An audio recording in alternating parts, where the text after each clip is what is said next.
गांव की सुबह अपने आप में एक कहानी होती है। सूरज की पहली किरण जब धूल भरी पगडंडियों पर गिरती है तो ऐसा लगता है जैसे धरती ने सुनहरी चादर ओढ़ ली हो। खेतों में काम करने वालों की हलचल, बैलों की आवाज और चिड़ियों का चहचहाना एक सजीव चित्र खींचते हैं।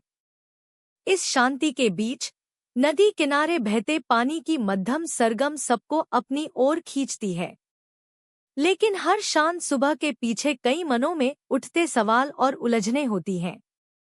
इन्हीं उलझनों और सवालों के बीच किसी का मन परेशान था, जैसे उसे अपनी जिंदगी से कुछ सवाल करने हों। पर क्या उन सवालों का जवाब उसे मिल पाएगा? क्या इस बहती नदी की तरह वह भी जीवन के हर पल को बहने और जीने की कला सीख पाएगा? यही कहानी है उस संघर्ष की, जब कोई वर्तमान को जीने और खुशी को पहचानने का सफर शुरू करता है।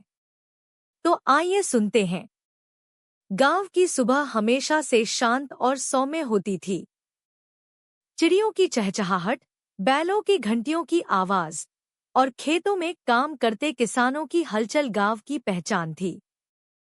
इसी गांव के एक कोने में रमेश अपने परिवार के साथ रहता था। वह एक साधारण किसान था, परंतु उसकी जिंदगी बहुत उलझन भरी थी। रमेश की समस्या थी कि वह कभी भी अपने जीवन से संतुष्ट नहीं रहता। वह हर दिन अपनी फसल, पैसे और भविष्य की चिंता करता रहता। उसकी पत्नी मीरा उसे समझाने की कोशिश करती, लेकिन रमेश के मन में बस एक ही सवाल घूमता, क्या होगा अगर फसल खराब हो गई? बच्चों की पढ़ाई का खर्च कैसे उठाऊंगा? एक दिन जब उसकी चिंताएं हद से ज्यादा बढ़ गईं, तो रमेश ने सोचा कि कुछ समय के लिए वह नदी किनारे जाकर बैठता है। वह अपने मन को शांत करना चाहता था। नदी किनारे बहती पानी की धारा को देखकर भी उसके मन को शांति नहीं मिली। उसी समय एक बूढ़ा साधु वहां से गुजर रहा था। उसकी दाढ़ी सफेद थी और आंखों में गहरी शांति झलक रही थी। साधु ने रमेश को गहरी सोच में डूबा देखा और पास आकर बैठ गया। साधु ने मुस्कुराते हुए पूछा, क्या बात है बेटा? ऐसा लग रहा है जैसे कोई भारी बोझ उठा रखा हो। रमेश ने गहरी सांस ली और कहा, बाबा, मेरी जिंदगी में कोई खुशी नहीं है। मैं हर समय भविष्य की चिंता करता रहता हूँ। साधु ने ध्यान से रमेश को देखा और बोले, तो क्या तुमने अपने वर्तमान को जीने का समय नहीं दिया? रमेश ने चौंक कर पूछा, बाबा, मैं तो हर दिन मेहनत करता हूँ, फसल उगाता हूँ, बच्चों का पेट भरता हूँ। यह भी क्या जीना नहीं है?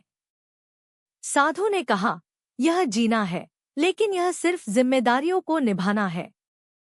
क्या तुमने कभी अपने जीवन की छोटी छोटी खुशियों पर ध्यान दिया है? रमेश असमंजस में पड़ गया। साधु ने उसे एक उपाय सुझाया। उन्होंने कहा, मैं तुम्हें एक छोटा सा काम दूंगा। इसे पूरा करके आओ, फिर मैं तुम्हें तुम्हारी चिंता का हल बताऊंगा। रमेश ने पूछा, क्या काम है, बाबा? साधु ने अपने झोले से एक चम्मच निकाला और उसमें पानी भर दिया। उन्होंने कहा, इस चम्मच को पकड़ो और खेत के चारों ओर घूम कर आओ।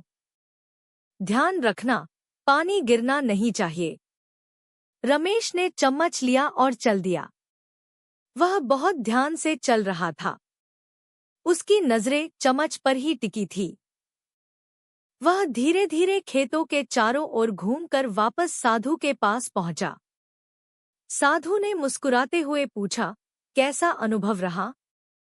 रमेश ने कहा, बाबा, मैं बहुत ध्यान से चल रहा था, पानी गिरने नहीं दिया। साधु ने पूछा, अच्छा, तो रास्ते में चिड़ियों का चहकना सुना? सूरज की रोशनी देखी? हवा की ठंडक महसूस की? रमेश ने मना कर दिया, नहीं बाबा, मेरा पूरा ध्यान तो बस पानी पर था।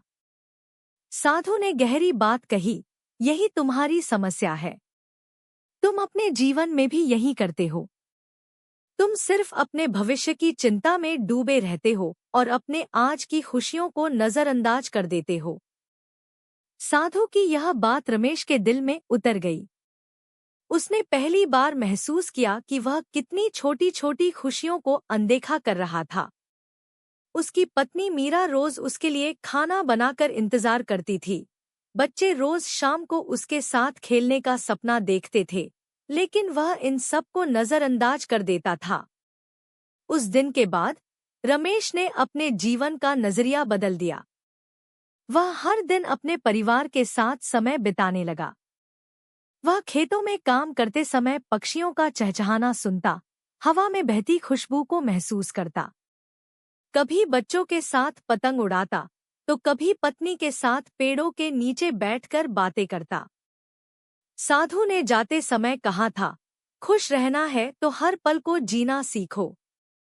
भविष्य के बारे में सोचना जरूरी है, लेकिन वर्तमान को जीना और महसूस करना भी उतना ही आवश्यक है। जिंदगी के छोटे छोटे पल ही असली खुशी देते हैं। रमेश ने साधु की बात गांठ बांध ली।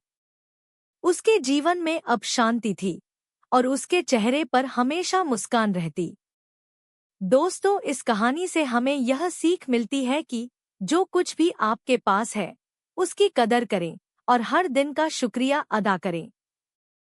असली खुशी इसी में छिपी है। दोस्तों, चैनल को लाइक और सब्सक्राइब जरूर करें और बेल आइकन को दबाना ना भूलें।